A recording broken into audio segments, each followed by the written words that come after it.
¿Qué onda? This is Hector Canales bringing you another blast from the past wrestling match. This one's from August 14th, 2010. Now, hold on. Before we get to the match, I want to give you guys a little look behind the curtain and see what's really happening. Not just in the ring, but in the back. August 14th, 2010, this is an interesting time for me.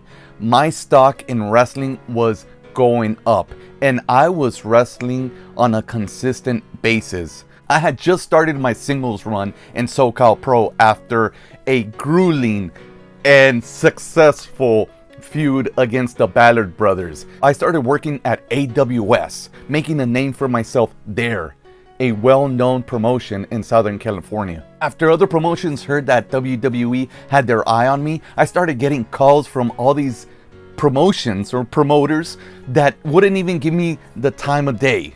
For this match, I was facing up against SoCal Crazy, who's proficient in lucha libre and American style.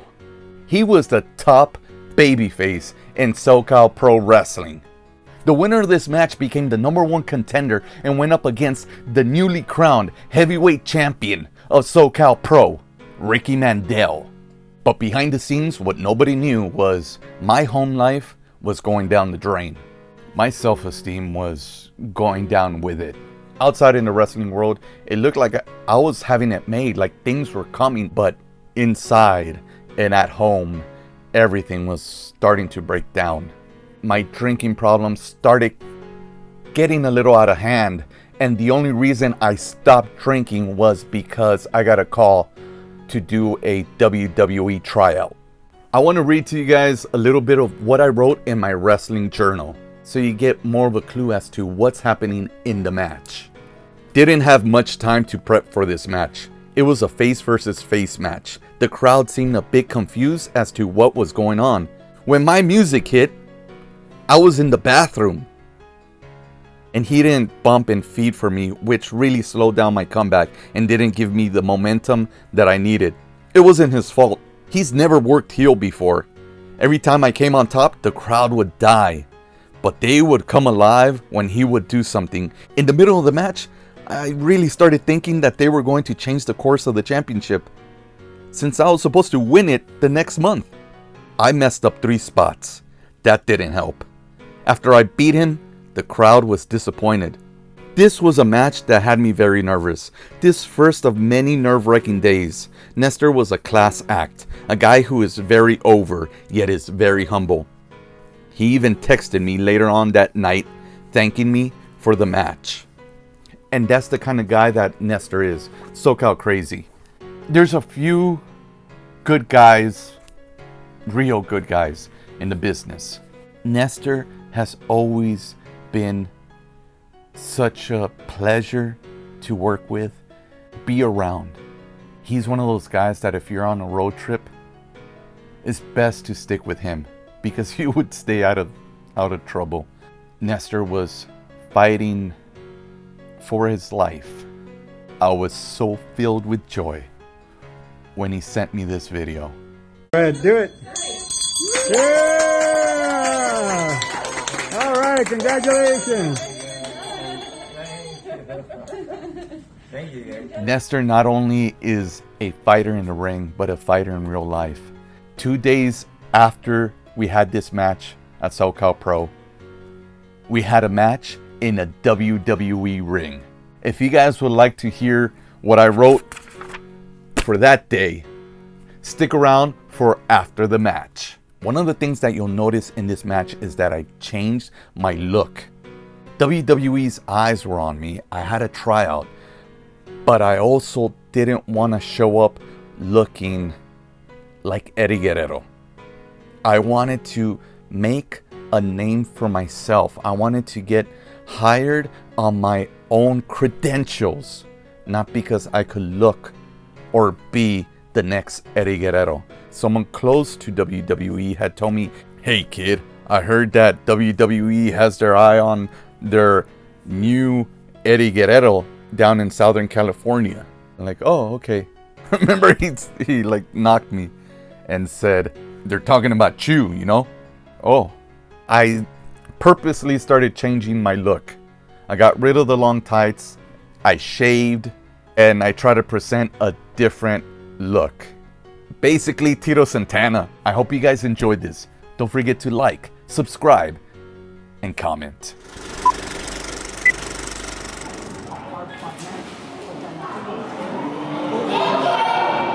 Just cannot help but let it fight its way through. And I think by the time this night is over, you're going to see some bombs by both of them. Let's ring that bell.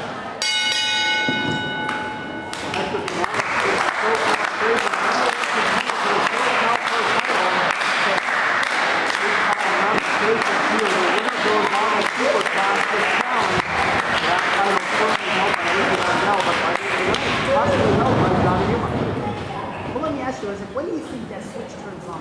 When does it stop becoming fun? And the adversary is going for it. Are you going to do it right away, or do you think it's going to take a little bit? As the match goes on is where men get desperate. I expect to see some great technical wrestling, and hopefully it stays that way. But championship implications, you got to think something's got to give. And remember, guys, also, SoCal Crazy seemed a little bit thin. Hector Canales, in a way, lost to the SoCal Crazy, right?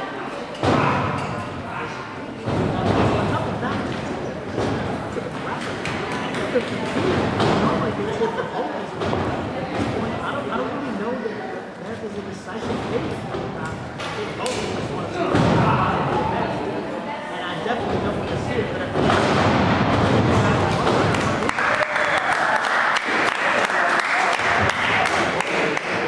strong headlock by SoCal on Hector Canales.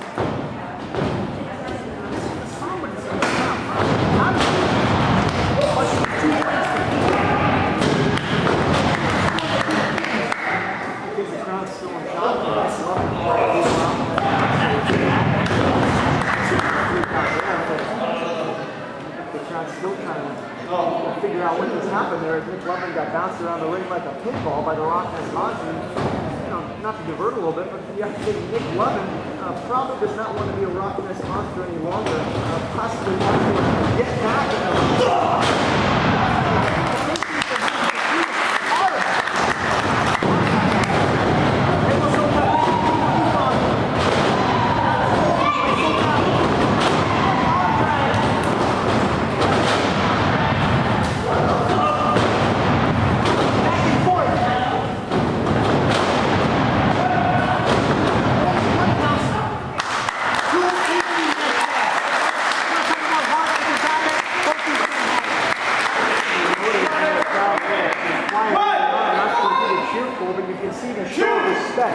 From the crowd, as these guys exchange those wrestling moves. Sit back and watch and they have a great admiration for both these guys. I mean, we've seen the tenor of Hector Canales get the best of it, time and time again. I think he's going to be the first one to come. There goes the first test of strength. Now Hector Canales being smart about it. He's going to his strengths. Obviously, he is the bigger man. He is the second Let's see if SoCal Crazy will somehow maneuver his way out of this. Look at the physique of Hector. He's definitely taking out SoCal. Look at the heart of SoCal Crazy. Knowing he is outpowered. Imagine this testosterone is still going for it. SoCal Crazy continues to fight against Hector Canales, but not a fight he can win. Hector trying to press SoCal down, possibly to have a 3-count match. SoCal managing to fight back up there. Oh, leveraging him down. SoCal back up. You're going to see here. Oh! SoCal just holding off the arm drag right there. Gets him in a sleeper hold. Trying to fight that off, but no avail. He's doing the right thing, taking the oxygen away from this big man.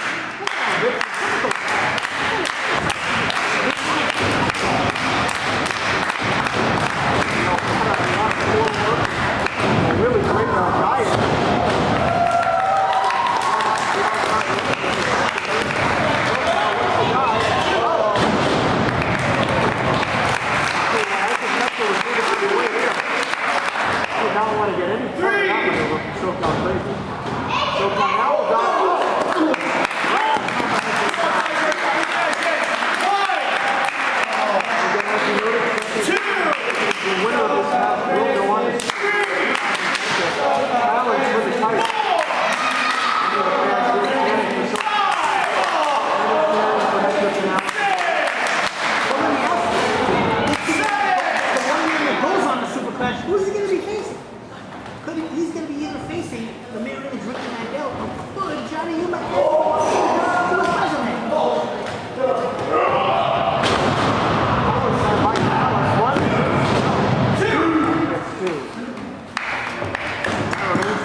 Ricky Mandel. You gotta think he wants nothing. Take down his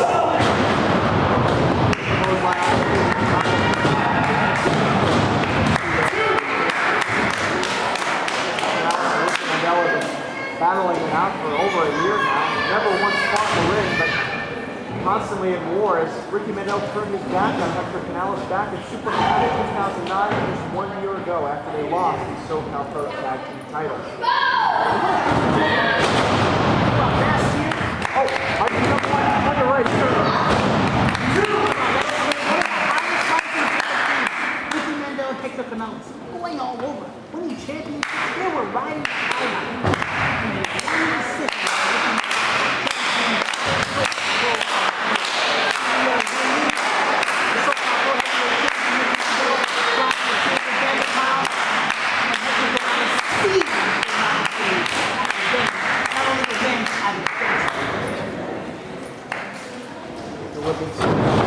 SoCal flies underneath. Hector follows, but SoCal dives back in. Look at this. So quick, so agile, so fast. SoCal That's the right thing for these men. Work to their strengths. SoCal Crazy is fast and quick to high fly maneuvers and stick. We saw earlier Canales sticking to the power with a big power slide on SoCal Crazy. SoCal Crazy, they're trying to do everything they can to keep him down, not only hooking the leg, but hooking the arm as well. He knows he can't outpower the man, so they're going to techniques will definitely do it. There's that power slide. One more second try, Hector Canales. Using every bit of muscle he has. Beautiful, beautiful. He goes, look. No one likes to end this. This will be the end for SoCal Crazy. There he is, setting up for that big fight. SoCal Crazy. The big one with the send-through.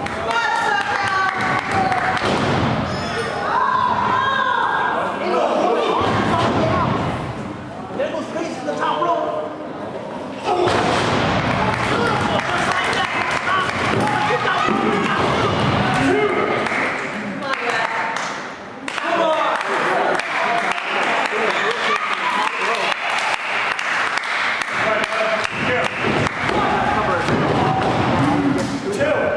Kicked out. both men wanting to shot at SoCal Pro title.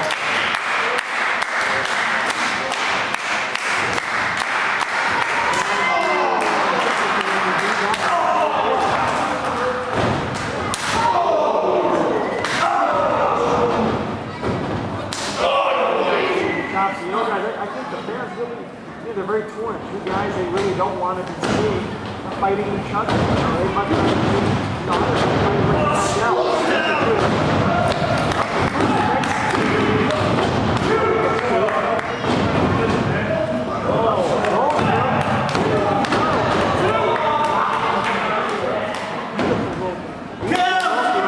SoCal Crazy. It's like SoCal Crazy getting a little impatient with referee Everett Scott. Thinking that was possibly a finish now.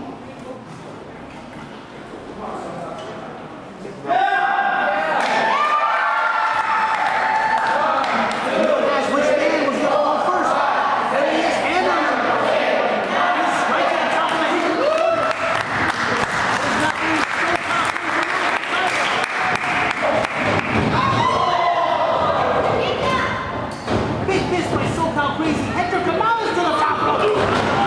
Huge smash. Hopefully Canales can take a knock out of Hector Canales. Hector now up to his feet. Lunges. This is a clothesline. Crazy blocks it. What is SoCal Crazy doing here? Oh! Very effective right there. Slap right to the chest. Canales. That's the clothesline. Both men clothesline with each other, and now both men are down. Both men giving everything they got here. They had title shot challenge for the SoCal Pro title at Super Series. You can hear the crowd getting behind them. They want one of these men to go out. Just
Crazy just barely took that one.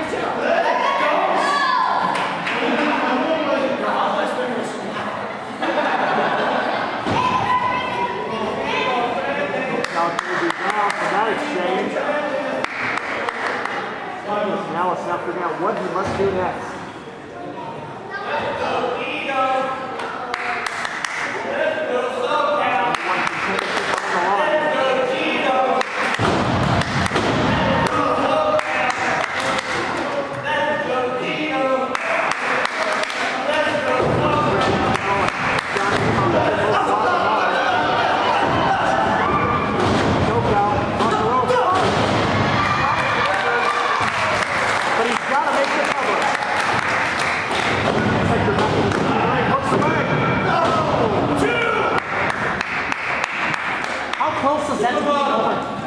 SoCal Crazy doing a great job of blocking the spine buster. Which will spell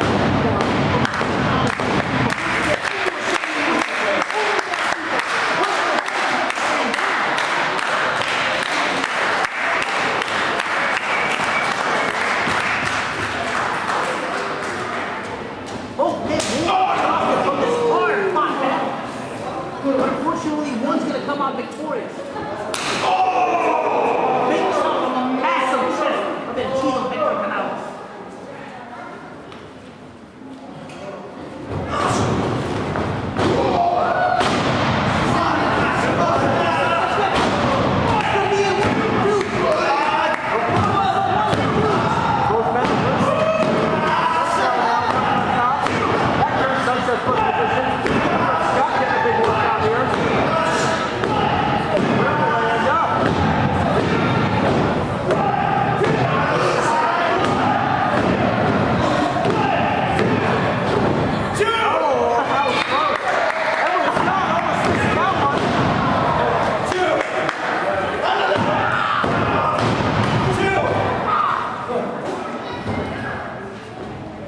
Canales now has him. What's he looking to do here? The Gun Crack. SoCal. Middle rope and Hector follows. This looks the spell danger. All the way down first. SoCal Crazy climbing his way up to the top rope.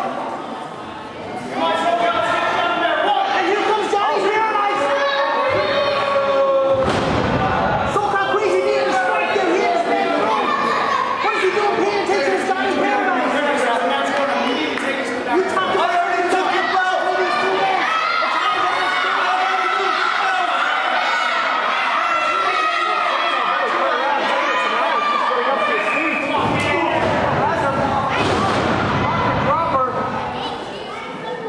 Paradise seems to be very happy that he was able to distract SoCal Crazy there.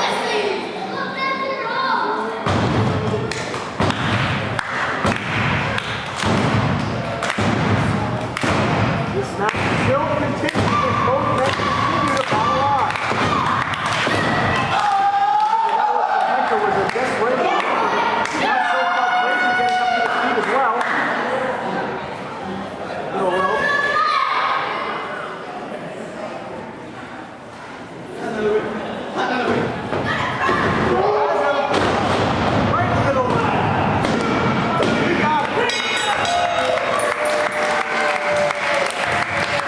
Ladies and gentlemen, here's your winner and the new #1 contender, Hector El Chido Canales. August 16 was the tryout for the quote-unquote Mexicans. Yes, that's what they called us. They went into the dressing room and said, Okay, we're all the Mexicans. August 16 was the tryout for the Mexicans in Staples Center for the WWE. I started off bad, getting hurt with Miro the Bulgarian. Jamie Noble then asked me who I can work with better, Nestor or Chewy. Chewy is also Ricardo Rodriguez. We knew him better as Chimera. I had my first match in a WWE ring. Okay, it wasn't on camera or for the WWE universe, but still, I had my match. Halfway through it, Nestor calls my spine buster. 1, 2, 3, it was over. He later told me that they had told him to quote unquote, take it home. I didn't get a chance to show my fire. That match was going great too. We used a lot of what we had done the previous Saturday. A couple of days later, I spoke to Jamie Noble. I was one of few that traveled with WWE for the long weekend. I asked him what he thought I needed improvement on. He said my work looked too choreographed. I kept telegraphing the moves I was going to take by keeping a lot of distance from my opponent. He said he saw everyone do it, then explained that any other stuff he can't remember, that he'd be lying if he said any other thing I needed to improve upon. One of the things he did tell me when we were at the tryout was to almost run into the tackle when I'm taking the tackle or when I whip my opponent off the ropes. Other things I heard from him and others around the ring were, don't go down on the headlock, rest hold. Vince hates it. Attack, take a hold. Bring the people in. Work for the hold, beginning of the match. Don't let yourself be put in the hold. Fight out and let the heel work for it. Look strong. Don't stay in the waist lock. Don't use it as a rest hold. Backslide. Turn your opponent into the backslide, like going into a neck breaker. They said it looked better than reaching around for the arm. Work on different types of rest holds in which your opponent can work out of. Get creative. And those are my notes from the WWE tryout. I do have another one here that's a little more personal. Don't forget, I've got more wrestling videos on this channel.